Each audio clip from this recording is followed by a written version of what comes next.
Good afternoon. At the outset, I would like to thank Composite Regional Center Davangere, NIPID, for organizing a webinar on hemophilia, focusing more on comprehensive care and rehabilitation. So, hemophilia is a congenital bleeding disorder caused by deficiency of certain clotting proteins in the blood. And it is the second most common hereditary bleeding disorder after this Van Willebrand's disease. And its prevalence across the globe is uniform, affecting 1 in 10,000 general population. There are about 4 lakh hemophilia patients around the world. And once it was dreaded disease without any proper treatment, advancements, but manageable nowadays. And very interestingly, it is continuously evolving the treatment modalities. It started with blood transfusion, the blood components, and the particular factor concentrates, and even to the extent of the artificial factors by recombinant technology. And I am very happy that even there are days to come for curing hemophilia. So care to cure is evolving continuously. And I am proud and I must acknowledge the efforts of Hemophilia Federation and chapters all over the country for playing a major role in the development of hemophilia care services in the country. So hemophilia is not a new disease. It is old disease. I can quote a description from a Bible. The symptoms of bleeding first described in the Talmud in the 5th century. In that, Rabbi Judah will exempt the circumcision of third son of an woman because she loses 2 elder sons for circumcision. So this is a documented history, and hemophilia is well known as royal family disease, and the gene, I must say, it has changed the world. Even it has got a role to play in the World War. So to make you interest, and the Queen Victoria of Great Britain was a carrier of hemophilia, and because she is carrier and her daughters who are also carriers married to the different princes of the whole European kingdom, and that's how it plagued the royal family disease, and hence hemophilia is popularly known as royal family disease. And you can see I put a prince pose, royal pose I call, because so see the posture is standing and he is avoiding weight on his knee joint. That is exactly because of the repeated bleed and damage of the joint. You see the prince how he is posing. To understand what exactly hemophilia and its manifestation, let us look at how normally bleeding stops. And here in this picture, you can see the main components to stop the bleeding that is normal hemostasis is the blood vessels, the platelets, then the coagulation system and fibrinolysis.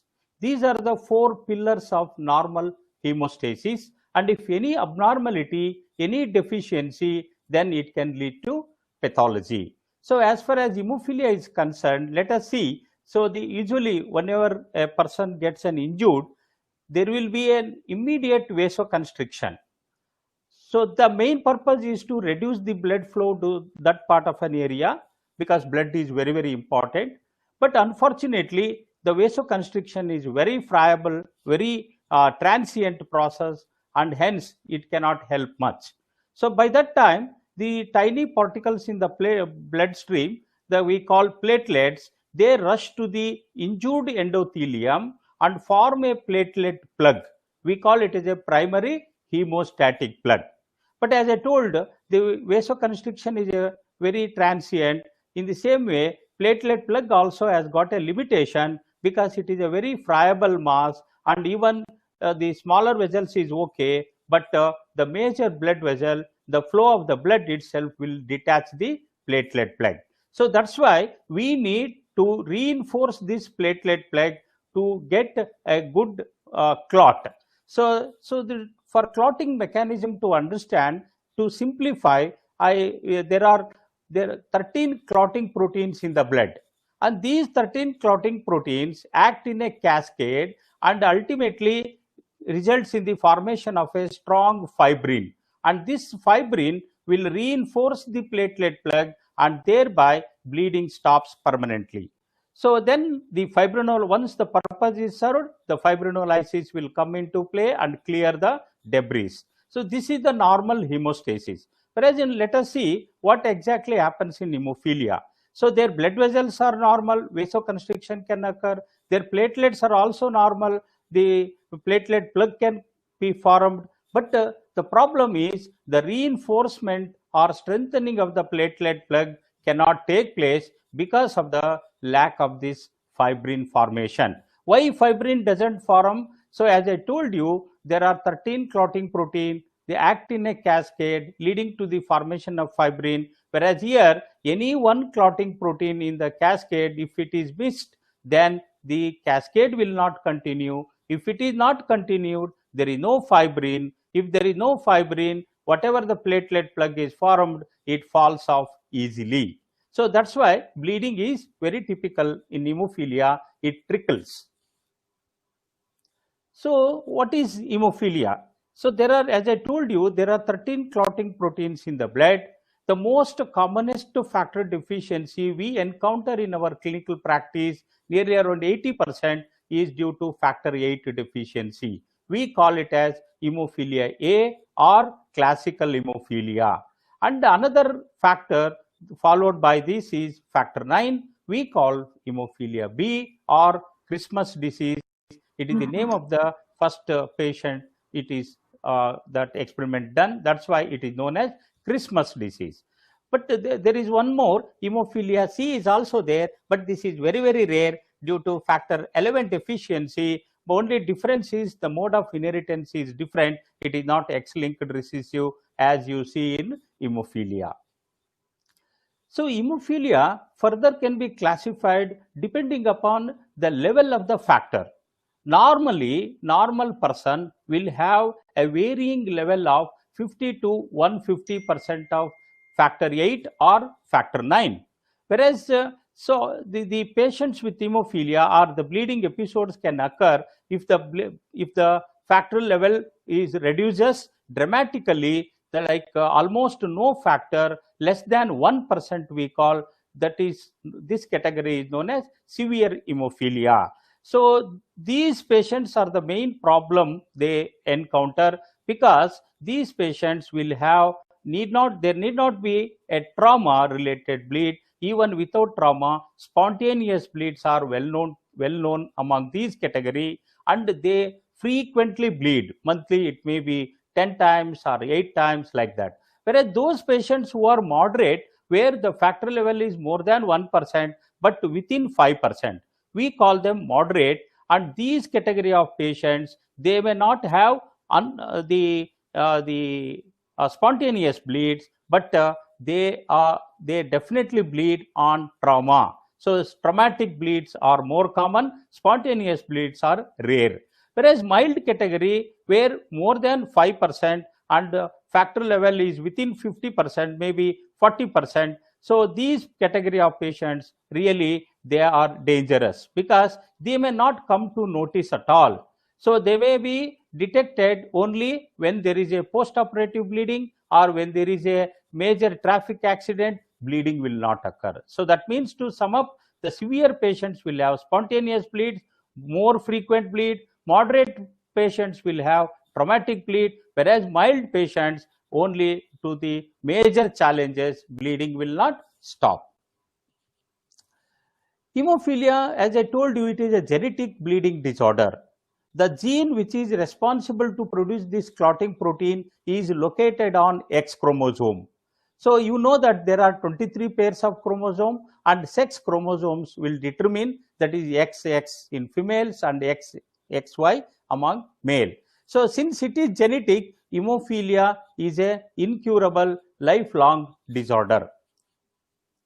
So let us look at little details about the inheritance of hemophilia. Inheritance, it is known as X-linked recessive disorder. As I told you, the gene is on X chromosome. So now let us see the person with hemophilia. Person with hemophilia, if he marries a normal woman, what will be his children? What about his children?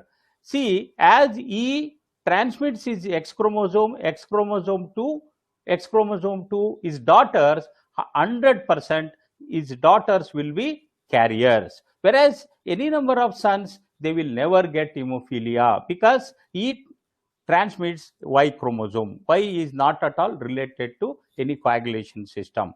So that's why all the daughters will be carriers, all the sons of hemophilic will be absolutely normal. Whereas in the same way, you see, if the woman is carrier means, as I told you, she has got X, normal X, and another defective chromosome. So in her case, you will see she will marry a normal person, father is normal, no hemophilia. Whereas you can see, whoever daughter gets her defective chromosome will be carrier, whoever gets her defective chromosome boy will be affected. But at the same time, she has got a normal chromosome. If fortunately, if this is inherited, then normal son is born and normal daughter is born. So that's why each pregnancy has got a risk of either having a hemophilic boy or a normal boy, or a carrier daughter or a normal daughter. So very rarely, especially in our country, and that too in our North Karnataka, lot of the consanguinity is more common. So if the marriage occurs between the relationship, consanguineous marriages will have this chance. So now you see, in this chance, in this case, the person with hemophilia marries a daughter.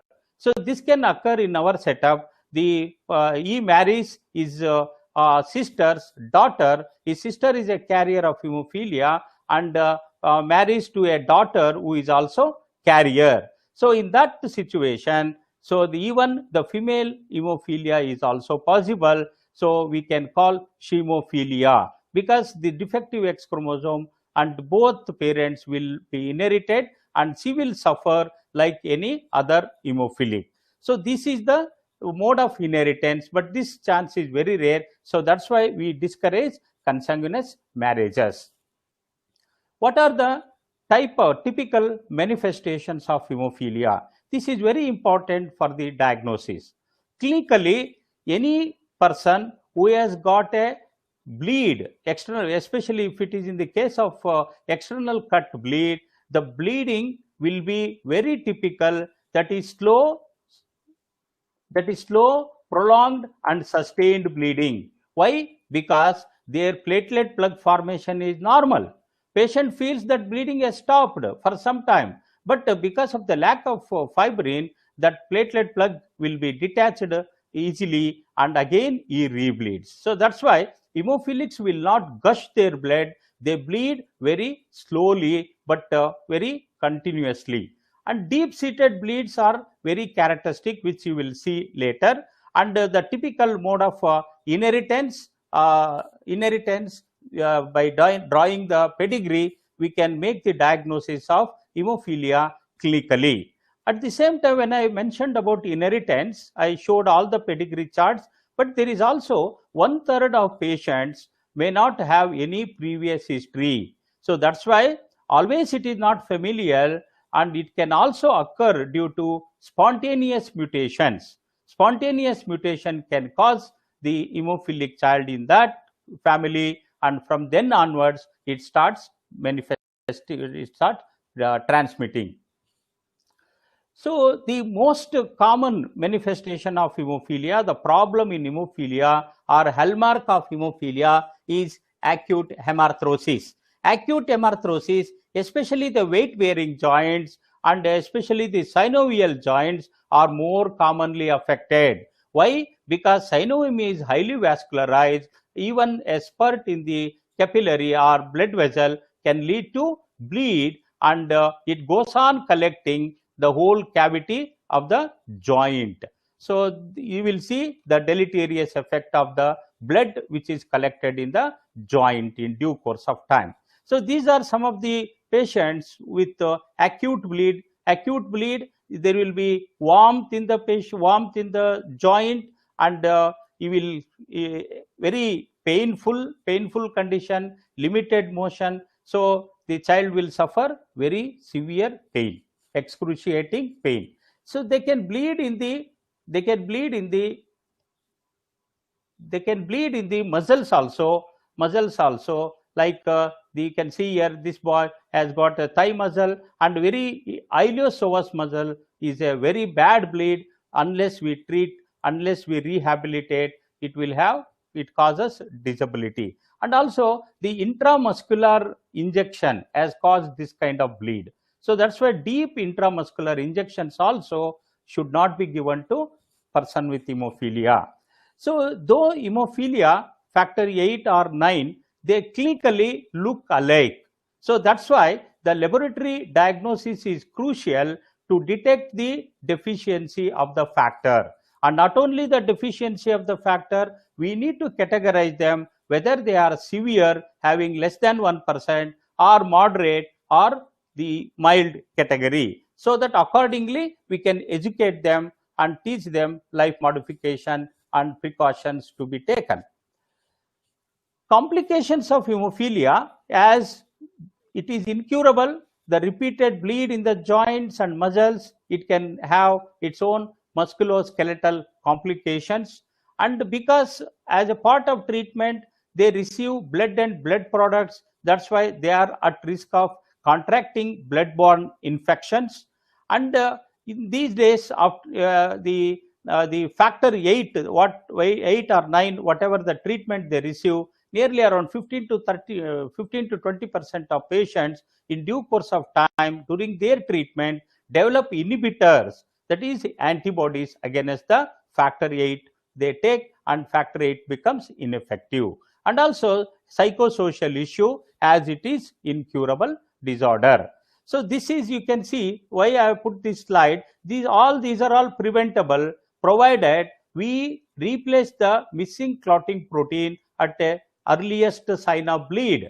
So that's why the modality of treatment in the Western world, it is prophylaxis. Okay, whereas here we follow episodic treatment, and at least episodic treatment, we should not make the patient to wait for a longer period in the hospital. As soon as he feels a sensation, earliest sign of bleed, bubbling or uneasiness, that time if you give factor, these complications will not occur. So what are these complications? Because of the repeated bleeding, the synovium undergoes hypertrophy. As I told you, synovium is highly vascularized tissue. It becomes inflamed. We call hypertrophic synovitis, and these patients will have it is also a swelling, but very typical. It is a bogey type of swelling, and patient can walk with some pain, minimum pain, or even no pain. So that's why the typical chronic synovitis patients will have a bogey type of swelling, and they can walk to some extent. So whereas the acute bleed patients, you will not allow you to touch the joint, such a very painful. And you can see the radiological changes during the course of the progression of the disease because of the synovial hypertrophy. And once the synovial hypertrophy, if it is not properly treated, if the target joint is not properly treated, what will happen? Whatever the blood collected in the joint, everything gets absorbed, but only the culprit, that is iron pigment, will not be absorbed. And this iron pigment will irritate the synovium. It irritate the cartilage, which acts like a cushion to the joint, and the cartilage also is destroyed, and there will be end-to-end bone, and patient will suffer a chronic hemophilic arthropathy. And if there are certain muscle bleeds which are very, very dangerous, that can lead to permanent disability. So that means compartment, they can cause compartment syndrome. That is like Workman's ischemic contracture or foot drop, and even iliopsoas muscle bleed. So these muscle bleeds will entrap the nerve and cause neurovascular complications leading to permanent disability.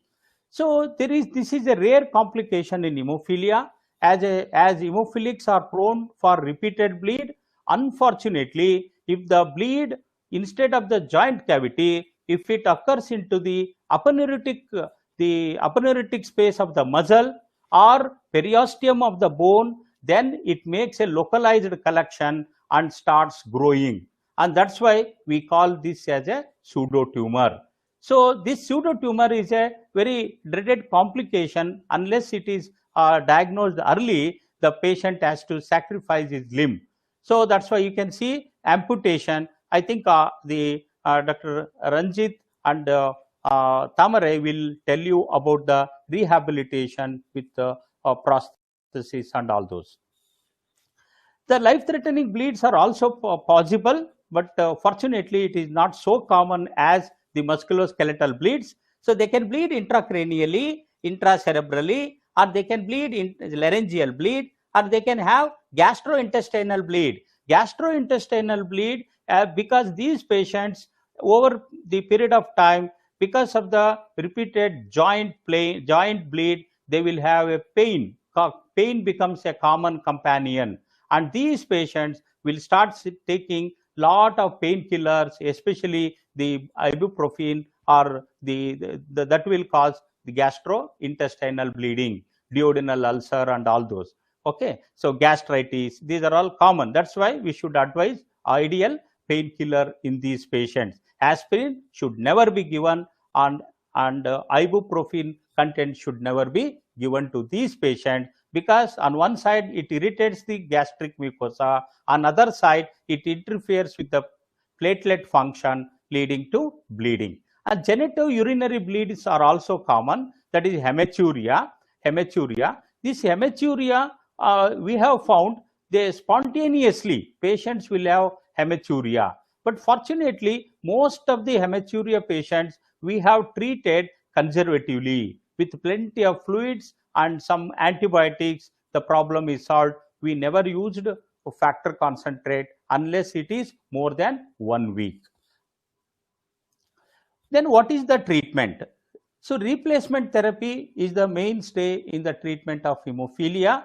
So as I told you, it may be factor 8 or factor 9. As I told you, it was available from the plasma derived factors, and nowadays recombinant derived factors are also available. And these are the modalities of treatment: episodic treatment or on demand treatment. And this is followed by most of the developing country because of the cost factor. And the episodic treatment, that means whenever they sense a bleed, so we have to give factor as early as possible. Okay, so whereas prophylaxis, which is being being practiced in the Western world widely, so they don't allow the children to bleed. We treat bleed in our country, whereas in the Western country they don't allow their children to bleed. They give prophylactically these injections in case of factor 8, depending upon their weight and weight. So weekly 3 injections, or in case of factor 8, and in case of factor 9, 2 injection, so that they don't bleed at all. So even that has got its own impact, especially quality of life in the prevention of disability. So as far as the factor, I will not go into the detail because most of them are rehabilitation specialists. So this factor is a protein product. So whereas factor 8 has got only 12 hours of life, whereas factor 9 little longer, 24 hours. So 1 unit of factor 8 we inject will raise 2% of activity, whereas factor 9 raises only 1%. So that's why the dosage calculation, whenever a patient comes with simple joint bleed, we prefer to raise the factor level to around 20 to 40%. In life-threatening bleeds, we prefer to raise to even 100%. Then how do you calculate this? The weight of the person, weight of the patient, and percentage to be raised. So 25 kg weighing, to raise 40%, 25 into 4, that is 1000 divided by 2, because the half-life is 12 hours. So you have to give 500 units of factor. Okay, so in this way we calculate for various bleeding episodes and treat these patients. So there are non-blood products used in the treatment of hemophilia. That is, especially the mucosal bleeds can be treated effectively using antifibrinolytic drugs like epsilon aminocaproic acid and the desmopressin. This is an ADH analog which has got vasopressor effect, and especially the mild hemophilia A and Van Willebrand's, it releases it makes the bioavailability of the factor VIII and helps in the treatment. So that's why we use for minor bleeds, especially the mucocutaneous bleed, gum bleeds. Then as I already mentioned, these patients are also at risk of blood-borne infections, but thanks to the growing technology, nowadays even the plasma product, though it is derived from the blood, the viral inactivation methods are applied. So that's why even the HIV, being a labile virus, can be killed instantaneously, and hence the AHF nowadays they are safe, especially from HIV. So whereas the other infections, the emerging infections, we cannot say no. Okay. Then as I told you, inhibitor formation. So these are allo antibodies produced against the factor VIII, and factor VIII antibodies are more common, whereas factor IX antibodies are very, very less. Around 2 to 3% of factor IX patient develops, whereas here even 20%, even up to 30% patients with hemophilia A have developed antibodies to the factor VIII. And the factor VIII, we need to do again a laboratory investigation to screen whether the patient has developed inhibitors or not. If inhibitor screening test is positive, then we will do the quantification of the inhibitors by Bethesda assay or Nijmin's method. So the main purpose is to categorize even inhibitor patients as low titer or high titer. So low titer, even factor VIII has got a role to play. Only thing is we need to make the doubling the dosage or tripling the dosage, whereas those patients who are more than 5 Bethesda units, we call high titer inhibitors. The factor VIII doesn't have any role. So we have to go for the bypassing agents we call activated partial prothrombin complexes, APCC, that is given between 50 to 75 units, and this will stop the bleed. Whereas there is one more product, recombinant activated factor VII. So this only the challenge is this disadvantage, it has got shortest half-life but effective hemostatic agent used in the patients with inhibitors.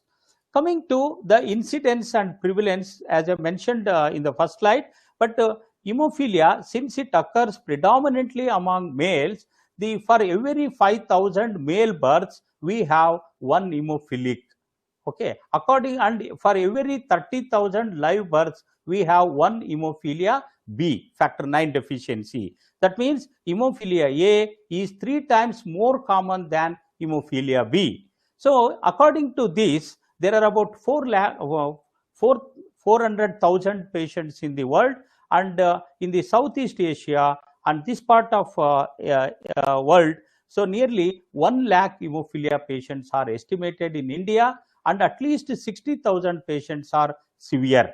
And because of our HFI effort, and we could register nearly 22,000 patients in our country. So that means nearly around 25% of hemophilia patients are identified and registered, and still majority of the patients are not identified because of various reasons, and and all racial groups are affected equally. So we advocate for comprehensive care model in the treatment of hemophilia. Any chronic disease, any incurable disease, this is the best model to make their life easier. So it is actually treatment of hemophilia is not one professional, it is a team effort. So he has to be treated by a pediatrician, he has to be treated by a physician once he reaches adult age, and because of the musculoskeletal problem, orthopedician role also is important. Sometimes even they may need corrective surgeries, orthopedic support is needed, and the diagnosis is very crucial to know whether he is factor 8 or factor 9 or something else by the coagulation tests. And physiotherapist and orthopedician so definitely play an integral part of the comprehensive care and to rehabilitate these patients. And nurses also play a very important role. In fact, in the Western world, nurses are used as they are known as nurse coordinator. They don't call nurse staff nurse. They call nurse coordinator, because the nurse will coordinate with these specialists for the care of hemophilia. And dentist, because of the dental issues, yes, even tooth extraction or even keep the dental hygiene. So we need dentist opinion. And as hemophilia is incurable, there are lot of psychosocial issue, so that has to be addressed. We need psychiatry department or psychologists or social workers to counsel them effectively. So that's why the comprehensive care model is patient and family oriented. We give a personalized care to these patients, and collaborative, even collaborative among the multidisciplinary or in the institution or in the HTC, that can help us in taking up certain research and development, and coordination and education and counseling, and it encourages acceptance and adherence, especially those who are getting factors frequently. So the acceptance adherence is a major challenge in hemophilia. Of course, the advocacy that this model will give an opportunity for the patients to come together, and even they can advocate further with the government or institution for changing the scenario of care. So this is how physicians, pediatrician, hematologist, even hematologist, if he is there, only restricted to major cities, but physicians, pediatrician, they can take this role, and the orthopedician and pain management specialist and infectious disease specialist, especially the hepatologist. If there is a patient contracts HCV or hepatitis B, then we need to plan their treatment, and also geneticists to plan genetic counseling, planning their future pregnancy, and all those, dental, physiotherapist, social worker. So all these are all crucial for hemophilia care. So key role of our healthcare professionals are to provide the best possible care available to the person with hemophilia, to educate the person with hemophilia, to enable him to live as normal and productive a life as possible. So only person with hemophilia are normal people in an abnormal situation. We should make the situation conducive for living of these persons with hemophilia. So always I tell our hemophilia youths that we lack only clotting protein in the blood, but not gene in the life. We can also study well, we can also achieve in the life.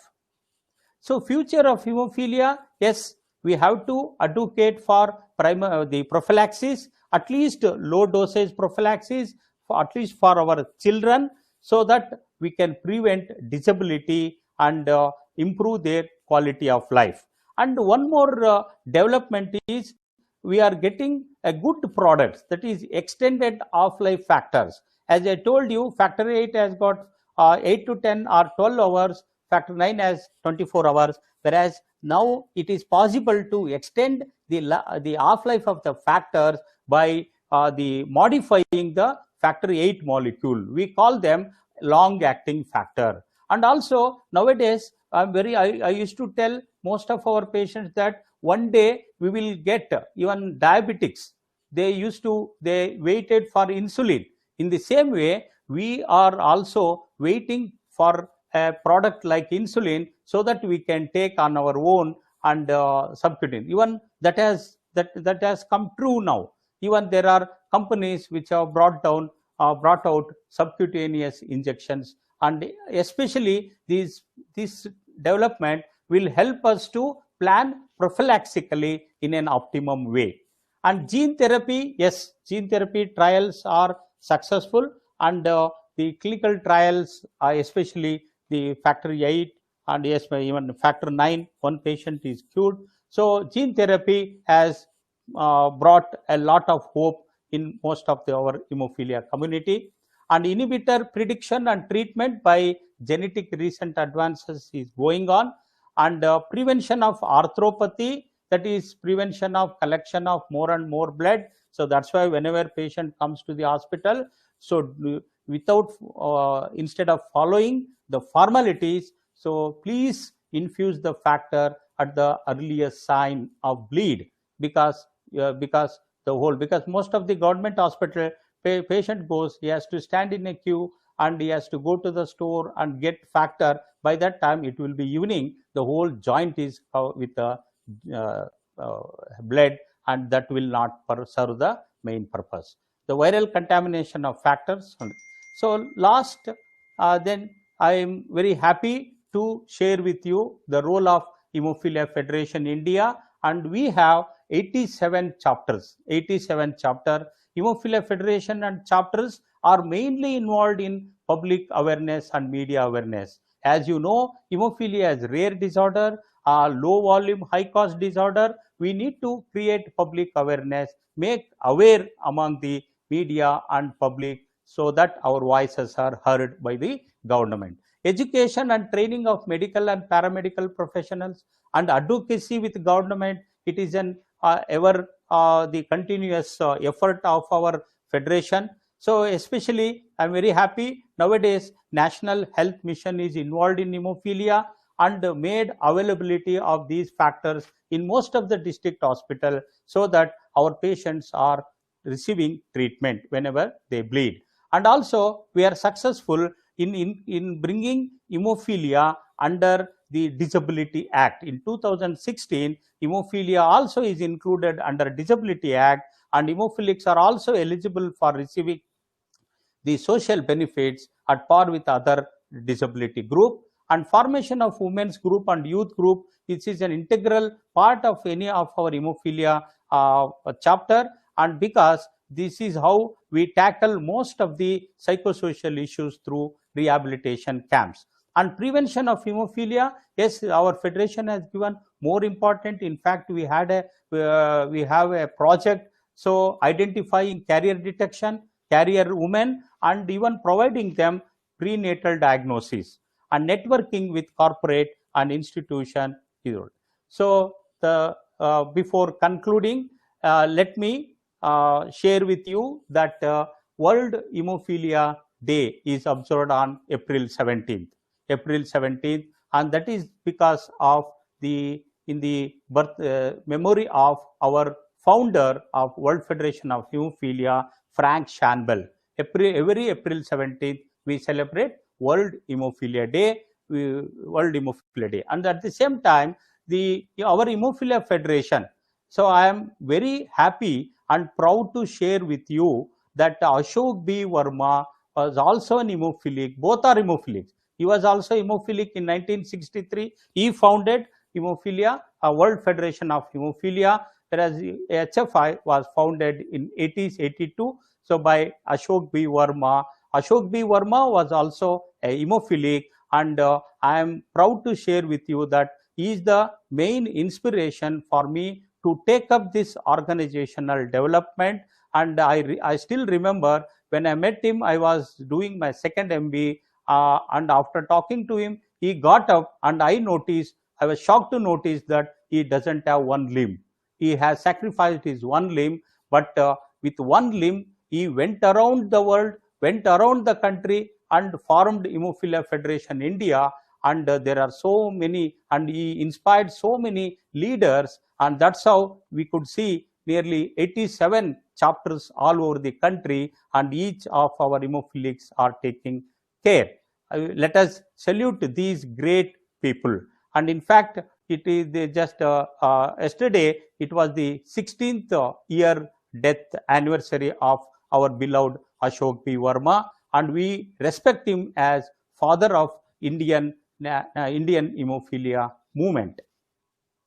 And this is our center, which is, as I told you, because of his inspiration and support from Hemophilia Federation, World Federation of Hemophilia, we have set up a state-of-art hemophilia treatment center, and we provide treatment for the standard treatment. Recently, even we have included hydrotherapy pool to our physiotherapy unit, and by mobilizing the public funds, by mobilizing celebrities, and we could establish this center.